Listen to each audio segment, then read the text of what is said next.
Do you want to know something? This is the number one debt payoff channel on YouTube. And do you want to know why? It's And because because Stone Cold said so. yes, because I said so.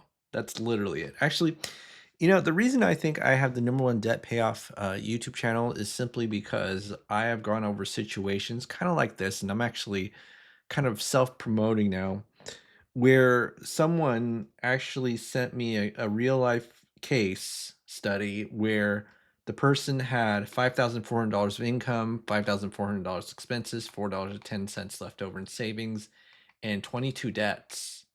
And we went through the debt payoff demonstration like we always do and predicted in about 10 years we'd have a $300,000 estimated debt payoff. And I don't think I've ever seen in any other YouTube channel anything like this before, or at least I'm not aware of, right?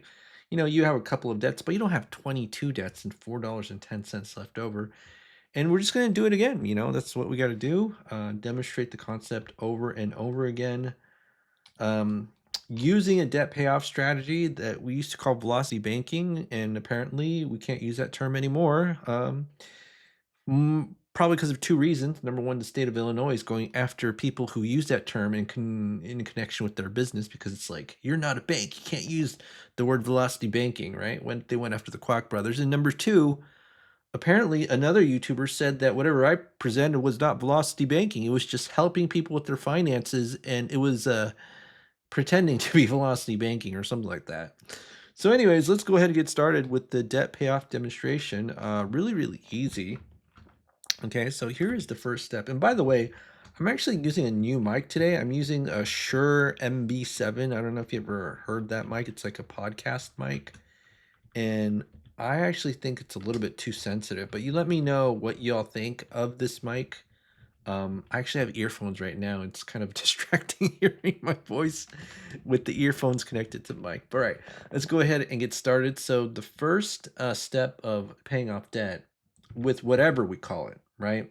In fact, there was a comment recently about how someone wanted to call it the velocity debt cannonball method again. That was like our previous name.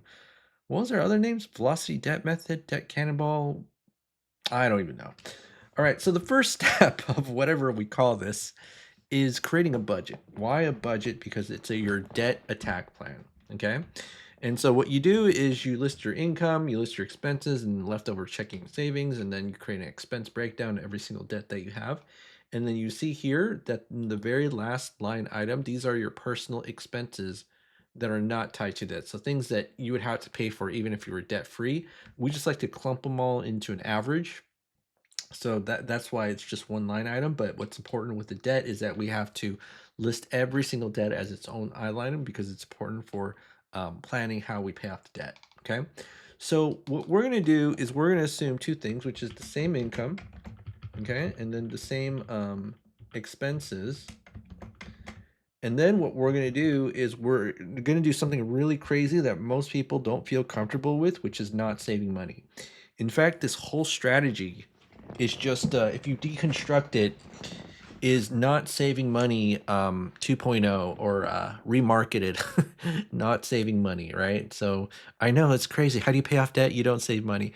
And actually, that's why a lot of people have trouble paying off debt because they have two contradictory ideas.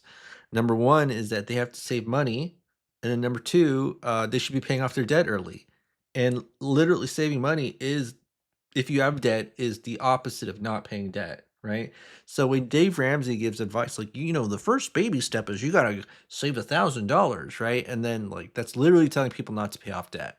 Okay. But that's what we're gonna do throughout the whole process. And then we're gonna focus on this cash flow number. Now, this cash flow number, okay, looks the same as our checking and savings, right? And a lot of people would consider, and let me zoom in right here, they would consider these two things to be the same thing. Now, in the average American banking paradigm, they are. If you've ever taken any real estate investing course, they tell you that the definition of cash flow is income minus expenses minus debt service payments, right? And so whatever's left over in your checking savings, that is your cash flow. Whereas when you're helping people, I'm sorry, All right, so I was literally gonna say helping people with your finances because we can't call velocity banking. You know what? Let's just call it the velocity method. I'm getting myself confused now too. Um, oh no, I can't even edit this. Let me do this.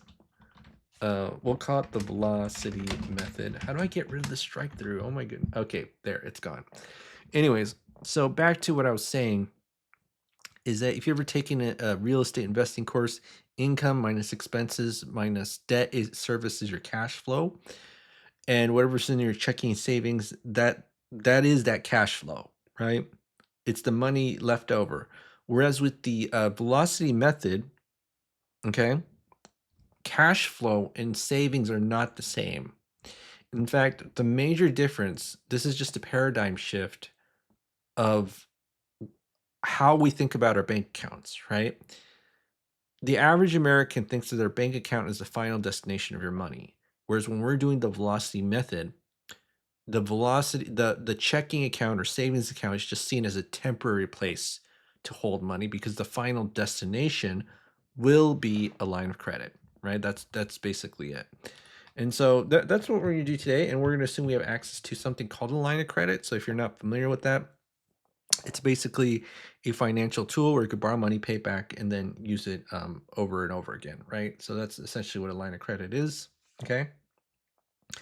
And let me just kind of go here. Okay. So one of the things that we have to do before we start moving debts into the line of credit is we have to rank our debts. And so how do we rank our debts? Well, we use a formula called the cash flow index, right? So if you take a look here, you take the balance of debt divided by the monthly payment, and then you get all of this, right? So think of this as a ranking system. Okay. And the lower the number, that's the debt you want to pay off first. Why? Because you get more bang for your buck in terms of cash flow. And whereas this highest number is the 30-year mortgage. And think about this: I pay someone 235,000, and I only get $1,100 back in my cash flow. Whereas if I pay these two debts, I actually get $1,200 of cash flow, right? So that's about $42,000 of debt for more cash flow than 235,000. So think about ratios, think about bang for your buck, which is why we follow cash flow index. And so what we're going to do here is we're going to move these three credit cards into the line of credit. So it's going to be 5, 15, 27. And then I'm going to go ahead and sum them up, right? And that's going to be $47,000 of credit card debt that we're going to move into a line of credit that we assume is free and clear, right? It's probably a home equity line of credit. Now I'm going to address uh the I can't even think right now. But I'm gonna address the elephant in the room. That's what I want to say. Why can't I even think of those words? The elephant in the room. Well, will the bank give me a free and clear line of credit? The answer to that is no, right? Because if you have this much debt and you don't have that much left over, right? You have to understand who the bank lends to. Banks don't lend money to people who need it, right? Banks don't lend money to people who need it because people who need money don't pay you back, right? So you ever borrow money from friends or family, or have friends and family borrow money from you and they said the magic words, I need the money. Well, according to the bank's human translator, that literally just means that I won't pay you back. And banks know that because they do a gajillion transactions a day. They have the data points. They know who does and does not pay. And it all comes down to the fact that if you need money, you won't get paid back. Right. So banking is a risk mitigation exercise that a lot of people, the average person, doesn't understand because the marketing of the bank says we'll be there for you when you need us, which is simply not true. Now, why do we demonstrate with the free and clear line of credit? Well, because if I do a more realistic example, kind of like this, with the maxed out line of credit in the beginning, because this is a real life example, which is what happens with most people when they have lines of credit. I don't want to be here for 1 hour and 30 minutes, but if you want to see this, I did a live stream on it. It's only 99 cents. You see how I kind of sliding the subliminal advertisement of the 99-cent membership on the YouTube channel. But go ahead and join the YouTube channel if you want to see me do this. But the reason I demonstrate a free and clear line of credit is it's just easy to demonstrate the concept. And not only that, um, if you really did this right and had known the strategy from the beginning, you would not even be here probably, right? So that's kind of like my rationale of doing a free and clear line of credit, even though it's not realistic and banks don't lend money to people who need it. right? Banks don't lend money to people who need it, folks. All right. So the last step, actually second to last step, is now that we transfer debt. Okay, take a look at this. This is the crazy part. These payments go to zero, and then this literally goes from $500 to $2,000 of cash flow. Yeah, I know. Stare at that a little bit, right? $500 of checking and savings. And now, because we're deliberate about not holding our money in checking and savings, now it's $2,000. Doesn't that blow your mind? Okay. And then as you do, as you have more credit card debt and you have more income, we actually showed in previous demonstrations where you go from 0 to like over 5,000, right? And I love those demonstrations because it's so dramatic, but there's not a lot of people out there who have like more than $10,000 of income a month, which is where those demonstrations are effective. But let's go ahead and do the next step, which is you put your entire 6,000 paycheck into the line of credit and take your expenses out and rinse and repeat over and over again, right? Paycheck in, expenses out, paycheck in, expenses out. And then after every single month, the balance should go down by your cash flow. Okay. And so I'm going to go ahead and do this. And then minus what is the number? Okay. 2018.33. 2018.33. And then what we're going to do is we're going to take the average daily balance, average, multiply by the interest rate, 0.08, divide by 12. And then I'm going to go ahead and copy and paste. And then you see that after every single month, we're paying down the debt. And here's the cool thing, right? The monthly minimum that could ever happen is the interest. If that doesn't make sense, what I'm saying is that if there's a minimum payment, okay, it could never be lower than this number, the interest, right? Sometimes you have, interest in a proportion of a principal in the monthly payment. But what I'm saying is this: if you're putting 6,000 and the monthly payment is like 300, you're always going to make it, right? Especially if the balance is going down. Okay. And so you just realize that this interest gets added to this balance right here, and we're still paying it. So we're taking this into account. Okay. So let me just kind of go here, and I'm going to go ahead and copy and paste. And then we see that in what month? Hold on. Let me redo this. In month 26, this was paid off, right? Month 26. Okay. And I'm just going to kind of do this right here. So month 26. And how much was it? 47K. 47K. All right. So let's just do this 47K. And then that's the 3 credit cards. And hopefully maybe my keyboards, because now that I have a new mic, I can really, it's like I have super spidey senses. Like I can hear the sound of the keyboard. I don't know if you hear it. Like I'll be able to probably listen to the recording again to see if I can like really hear the keyboard sounds. But I really feel like I have spidey senses right now because of the new mic. But we have 3 more loans. So where are 3 loans right here? So we're just gonna type in the current month, which is 26. And then I'm gonna go ahead and copy and paste, and then you see these 3 right here. So we have 3 balances that we need to pay off, and then we're just going to use the cash flow index and just pay them off in the right order.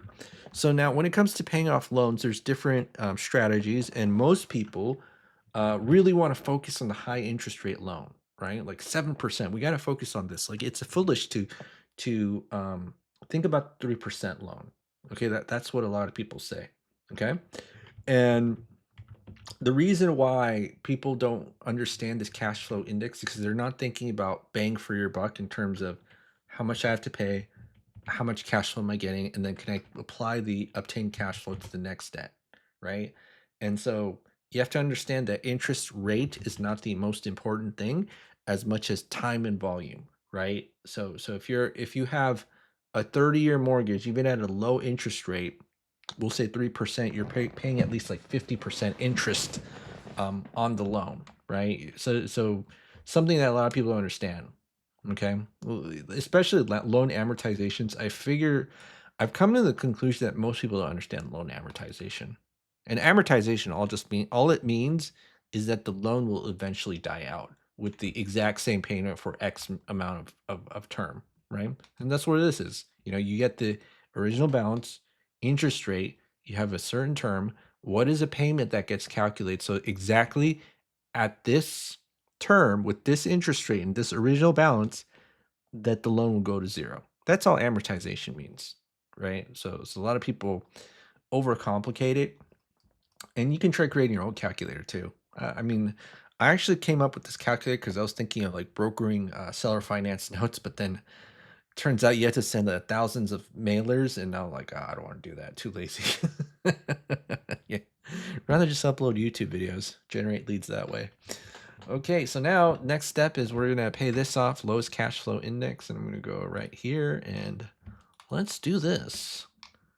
I'm gonna do this, and I'm gonna copy and paste, and then this is gonna be plus 12869.8, and then we have to update the cash flow. So because this auto loan is paid off, this is 0. Now our cash flow is about 2,400, right? So now, and I know what some of you are thinking, how do you go so fast with all this? And you know, like I'm failing to keep up, right? And the reason that I can do this so quickly is because when you've done examples like these with 22 debts and $4 left over, you know, it's like running marathons. And I know it's like, you know, if all you do is run marathons, then running like a mile is easy, right? And I know there are a lot of people out there who have trouble with just running miles. So that's kind of like my pathetic explanation of why I'm so quick. Actually, I don't know if it's I would say pathetic, but couldn't think of any other word just right now. Plus, it's late. All right, so now I'm going to update the cash flow, and I'm going to go ahead and copy and paste.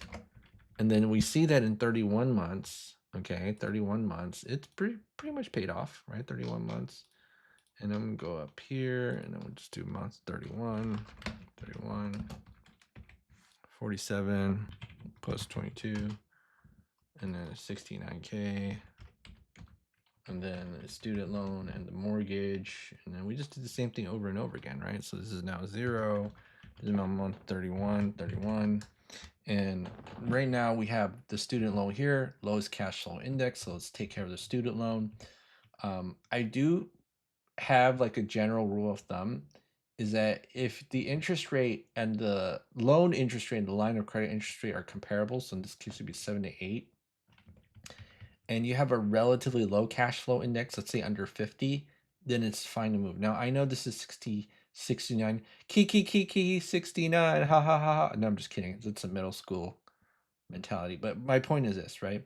So let's say that you have relatively lower cash flow index, especially this one compared to this one, and you have a very comparable interest rate. I would say that you could move this loan into a line of credit, although it's not probably not the most optimal. You might be overpaying a little bit, right? So let me just kind of go right here, and I'm going to go ahead and copy and paste and do this. And then this is going to be plus 32172.18. Okay. And then now that we've done that, right? Well, guess what happens here? Well, this $464 literally just turns to 0, and then now our cash flow is 2,800. So we're almost at 3,000 now. Okay. So let's go ahead and do this right here. Okay. And update our cash flow. So that's going to be, hold on, let me just quickly check, make sure I'm doing things right. Yeah, 31 months, month 32 is going to be 2878.07. And then I'm going to go ahead and copy and paste. And then we see that in 43 months, right, 43 months, it is pretty much paid off. Okay, 43 months. And then I'm just going to go right here. So months 43. And it's going to be 109K. And then the last one is a 30-year mortgage. So F month 43, what's the balance of the 30-year mortgage? And I'm going to do this, 43. And then it's going to be 0. And then now this is the current balance, 4% interest rate, 30-year loan. Should we move the whole thing into a line of credit? Now, you will hear people on the internet saying that this is a good idea, and I would probably one of the very few people in this helping with people with their finances space saying, don't move a 30-year mortgage into a line of credit, especially if it's like if the interest rate of the loan is much lower, or the 30-year more. So if the loan interest rate is very low and the term is very long, and the cash flow, and by definition, the cash flow index will be very high. Um, you're going to end up paying a lot more interest than you have to. So think about this: like you have this 200, you have this big loan, small cash flow that you're moving from 4 to 8, right? So if the whole goal is to, let's say, increase that cash flow, you're not increasing that much cash flow relative to the size of the loan, which is why you don't want to move the loan into a line of credit, or at least the entire loan, right? So at this point, you have two options. What are your two options? Number one, you can just do extra payments. Extra payments just means you still make the monthly payment, and whatever's left over, this $2,800, you just make it in addition to that, right? Now, extra payments is the default that nobody does. I kind of liken it to going to the gym on New Year's. Everybody says they're going to go to the gym on New Year's, and then they never go, right? So if this is the default option, we have to ask ourselves, why isn't everybody doing this, even though they know that's the default option? They don't have to do this overcomplicated, use a line of credit to pay off the debt kind of deal, okay?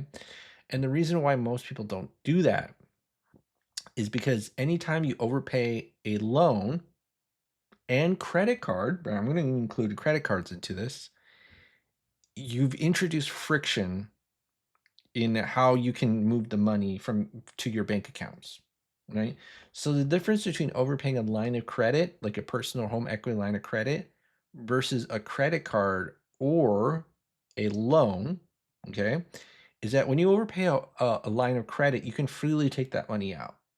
Whereas with credit cards and loans, especially loans, because they're one-way streets, even though credit cards are technically two-way streets, it's very hard to pay one credit card with another, or a loan with or I'm sorry, a loan with a credit card, right? So it's very, very hard to do that. Extremely hard. And that's why most people don't do it, right? And so, as an alternative, if you want to just keep the rhythm of putting all your paycheck into one place, you can use a line of credit, even at like 8 to 15% interest, right? The most important thing that you have to take into account is that what's the debt payoff order. As long as we pay off the debt in the correct order, we are going to be fine, as long as there's enough of this, right? And so let's assume that we got $6,000 of the principal of the mortgage and we moved it into an 8% line of credit. So I'm just going to do this right here. So it's going to be, plus 6,000. And then we see that in 2 months it gets paid off, right? 2 months it gets paid off. And let's change the interest rate. So instead of 8, let's do 15. Okay. So I'll do 1.5. Okay. So it literally just doubled, right? But when you look at the total calculations, it doesn't double the interest. This is what's the crazy thing about this strategy. So let me go ahead and show you the calculator. And we call this chunking or sweeping. I like calling it sweeping, right? Sweep it, sweep the leg like the Karate Kid. So if you put in the information right here, and let's say you do a $6,000 sweep, and let's say we did it at 8%, okay? Over and over again. You pay about 24 grand in interest. Okay, now let's say you do 15%, 15, 25 grand. So even though we literally doubled the interest rate, we almost doubled the interest rate, we only paid $1,000 more. Yeah, isn't that crazy? And here's the thing that trips up most people. 30% could actually be cheaper than 8. So what do I mean by that? If we do a 30% line of credit to pay off the debt, I don't know why you use 30%.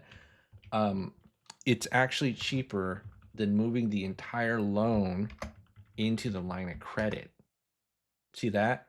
So previously it was 24 grand at 8%. Whoopsie. But if we move the entire loan into the line of credit, then we're going to end up paying double. Okay. So a lot of people don't. This is the most unintuitive part of using lines of credit to pay loans. And then, some people say, well, this is overcomplicated everything. And my answer to that, well, if that's true, why don't people just make extra payments like they could as a default? Because when you overpay a loan or even a credit card, it introduces friction in the flow of money, so people don't do it. Okay. A lot of people, if the reason why one of the reasons why it makes this easier or the strategy makes debt payoff easier is because you're just putting money into one place and you have to think about it. And people really discount the value of not having to think about it, if that makes sense. Okay. All right. So that's 5.8 years. Oh, actually, no, it's not five. It's 5.1 years, right? My bad. So let me just kind of do this 5.1 years, and then we'll just end for today, folks. So it's going to be right here. Month 43 divided by 12 plus 5.1, and then it's 8.68 years. And then we are debt free. Okay. All right, so this is 0, and then now this is $4,000 of cash flow. We're debt free, we're happy, we're good, and that's pretty much about it. All right, well, that's it for today, folks. This is Krillanta Mentorship, recording videos with my new Shure MD7 Plus microphone. I feel like such a professional now. All right, well, have a great day, everybody. I feel like I have spidey senses because I connected my earphones to the mic, and I swear I hear like the smallest smallest, tap of a mouse, keyboard click. I think this is how superheroes feel when they're just Spider-Man and his Spidey sense, you know what I'm saying? I think I got a Spidey sense. Okay, well, have a great day, everybody, and I'll see you on the next video.